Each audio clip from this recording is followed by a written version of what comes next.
Welcome to my community garden for 2017. Today's March 25th. Yesterday I came in and started cleaning up things. One tip is at the end of the season, whenever the cold weather's coming in, for me it was about December, we came in, we cleaned out all the weeds, and pretty much the garden was left looking just like this. I didn't have to do much to get it set up. So if you clean up your garden at the end of the season, remove weeds, get it ready, when you come back in for spring planting, you're going to be able to get started right away. One of the things that I did yesterday was I filled up these bins with a combination of wood chips to about 1/4 the depth, and then the rest pretty good soil and then wood chips on top. And I moved flowers into these. They were in smaller containers. In the bottom of the container, I broke it open with a shovel. There's at least a 6-inch hole in each of those. But you can use repurposed containers if you're concerned about different plastics that may, in theory, leach out stuff to your food. I don't believe that, but it's possible. Make sure you just get food safe containers. But I started setting up this area along the fence. The containers just give me more room for growing. These used to be black pots along here, if you remember from last year, that looked like this. And I put the containers down so that I can grow more. They're going to hold more water. The larger the container, the more water it holds, so you can grow bigger plants in there. And these are all going to be set up. I'm going to put peas down there. And I just want to show you some of the different things I used if you've not seen this series before. These are used for around windows. I just bought 2 pieces, so I built a raised bed using that metal. That's going to get filled up again. These were the old raised beds that were here when I inherited this plot about 3 years ago. And I'm going to build these up too over time. I'm going to shoot a lot of video today on different things that are going into the ground. Back there behind that chair are some hybrid store-bought broccoli. I'm going to show people how to do that. Those are my neem containers from when I sell neem oil at my shop. I've cut the tops out, and they're going to actually hold bell peppers when it gets a little bit warmer. I have to clean up my containers, put in some fresh soil. That was my trellis for cucumbers and peas. The wood dry rotted, so I'm gonna have to redo all that. But this is pretty much what my garden looks like at the community plot walking into it because of the prep work I did before. I'm gonna show you how I set this up organically and get some things into the ground. Peas are really easy to grow in containers. Again, these containers have about a 6-inch hole in the bottom, broken up so root systems could go down. I'm gonna grow cucumbers in here too. 1/4 way up is wood. Mixed in that wood is a handful of organic fertilizer just to put some nitrogen in there to help with the decaying process. But the rest of the soil coming all the way up is just basic topsoil, cheap topsoil. I set it up really simply. Handful of organic fertilizer. I like to keep it at about a 5.55, or is that a 5.55 NP&K or less. You don't need a lot of fertilizer. Also in here will go a 1/4 bag of humus and manure, and that's what I put in here. Set up these peas. These are my transplants. Really straightforward. I forgot the piece of my tripod that I could attach the camera on, so I have to do this with one hand, so I apologize. But just pop them out of the seed cells, and when you do, gently loosen up the roots. You're going to plant them to about the depth that they were in the seed cell. You can go over a little bit, press them in, and when you pull them out, you can see they're going to be coiled a little bit. Just loosen them up and drop them in, and be very careful, because all 5 of these came out okay, but this one I broke. Peas don't need fancy soil. The root system's actually fixed nitrogen, which means they can pull it out of the atmosphere so they can get what they need. About a half a handful of organic fertilizer, 5.55 or less.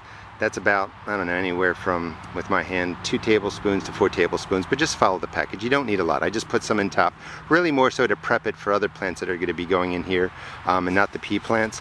About 3 inches apart. If they were in the ground, I put them closer. You can put peas as close as 1 inch together, but because moisture will be an issue, I'm going to put in 12 plants. You can see the pea seeds. Press them down 1 inch deep, nothing fancy. And your peas are going to do really, really well. Again, the key is a container soil that just drains really well. That's all you need to do. The transplants that I just did before this will mature a little bit more quickly. These will eventually catch up, because once the weather is right, peas will take off. All right, let me drop in the trellises, show you that. 3 ways to trellis your peas. I got the fencing in the back, 4-foot bamboo poles right here in the front.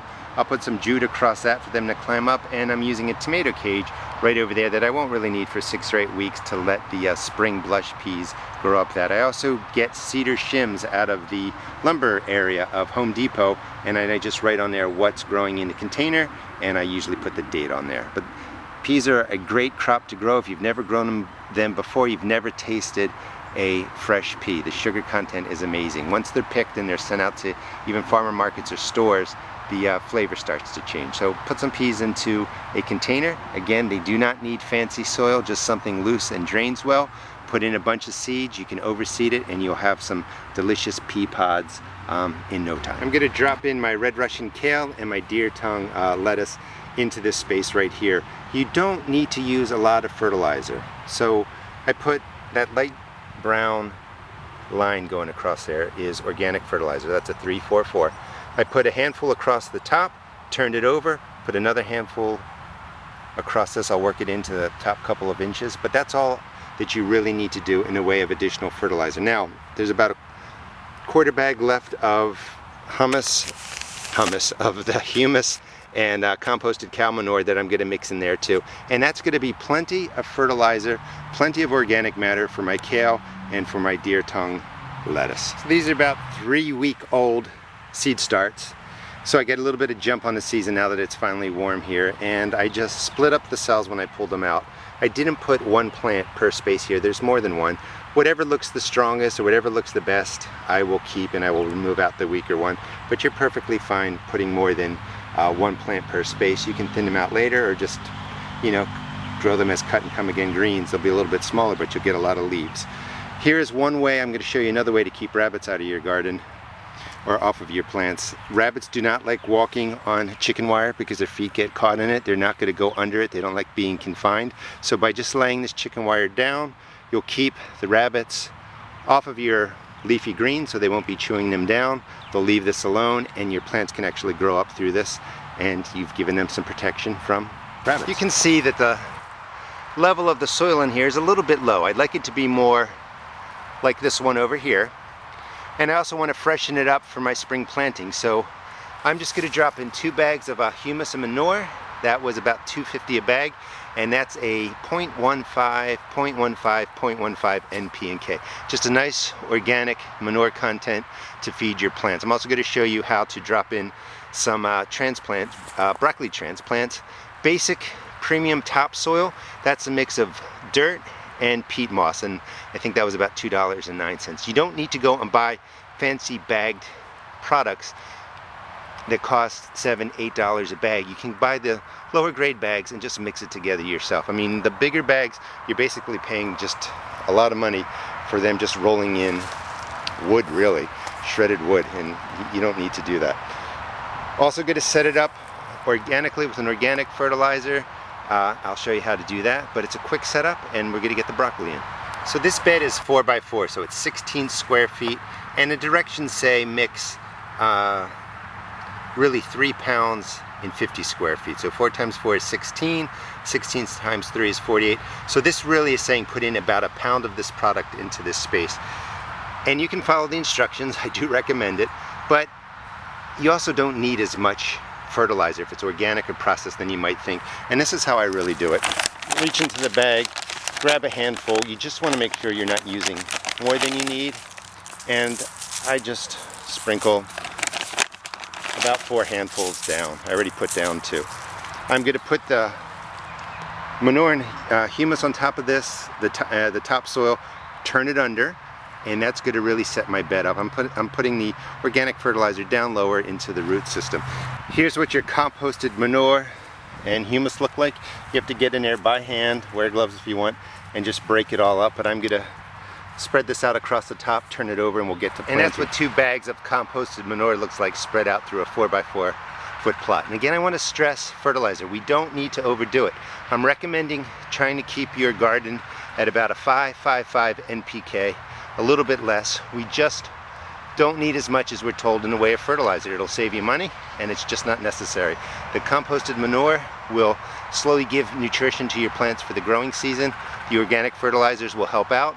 That's all you need to do. So I turn this side of the bed. That's where the broccoli is going to go. Last year at about a depth, maybe a foot, a little bit more, I put a lot of wood chips down there, and you can see that I turned over some of the wood chips. All that white growth is good news. That means the wood chips are being broken down. They're going to be rotting away, giving feed and fertilizer to my plants. They also hold moisture, and growing in wood chips is a great way to have a garden. However, the caveat is first year wood chips, second year wood chips are still decaying. They can pull nitrogen from your garden, so growth is difficult. So if you're setting up a wood chip based garden, keep in mind that it's going to compete with the nitrogen for your plants. However, this has been taken care of. Now I dropped 4 plants in. I'm doing this with one hand because I actually forgot the piece that attaches this to my tripod. So I got to shoot in one hand, plant in the other hand. But again, this is a 3-4-4 organic fertilizer. You don't need anything crazy. Handful, half a handful in a planting hole. You know, that might be a tablespoon or 2. Just read the instructions. Mix it into the bottom. You never want to put roots directly on any kind of fertilizer. Mix it in well. And let's see if I can do this. And you're just going to drop it right in to a depth almost level with what it was at when it was planted. Just like that. You can come up the stem a little bit, and then you would do the same thing for this plant. I mean, it's not difficult. Drop the soil around, water this in really well after you're done. Here's another way to protect your leafy greens from rabbits. These are drawers or some sort of shelving that I got at a thrift store. Hit the thrift stores, look to see what you can repurpose. And these might have been $1 each. I think they might have even been bundled 3 for $1. But they drop nicely on top of any leafy green you might be growing in the spring. It'll stop the rabbits from coming and chewing them down. And as these get bigger, of course, I'll remove the cage, and rabbits tend to leave bigger plants alone. Anyway, this is my community garden. This is what I'm getting started this weekend. I'll have a whole series of videos on this space.